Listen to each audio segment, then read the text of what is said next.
जिस जगह आपको दांत का दर्द हो उस जगह पर लौंग पीस कर रखें और ऊपर से लहसुन का पेस्ट बनाकर इसमें डाल दें और काफ़ी टाइम इसको रहने दें।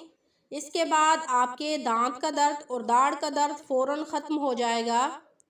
अगर सब्ज़ मिर्च काफ़ी लंबा अरसा इस्तेमाल करना चाहते हैं तो उनकी डंडियाँ उतार कर उनको फ्रीज़र में फ्रीज़ कर दें।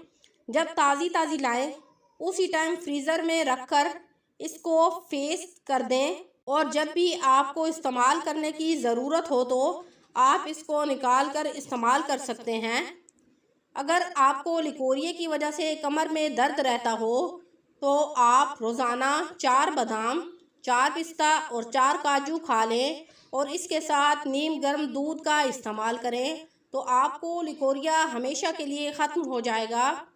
अगर आप अपने दांतों को खूबसूरत और चमकदार बनाना चाहते हैं तो रोज़ाना रात टूथब्रश करके सोएं। आपके दांतों को कभी भी कीड़ा नहीं लगेगा।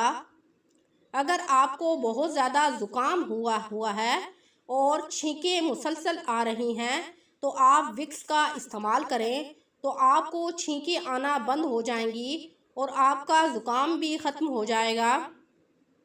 अगर आप अपने बालों को खूबसूरत बनाना चाहते हैं, नहाने से 1 घंटा पहले अपने बालों पर एलोवेरा जेल लगा लें।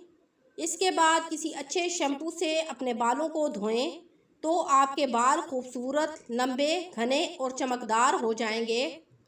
अगर आपका गला बहुत ज़्यादा ख़राब है या खांसी है तो आप शहद के अंदर काली मिर्चें डालकर चाट लें तो आपका गला ठीक हो जाएगा। अगर अपने घुटनों में ताकत डालना चाहते हो तो रोज़ाना सुबह निहार मुँह इंजीर का इस्तेमाल करो। आपके घुटनों में ताकत पैदा हो जाएगी।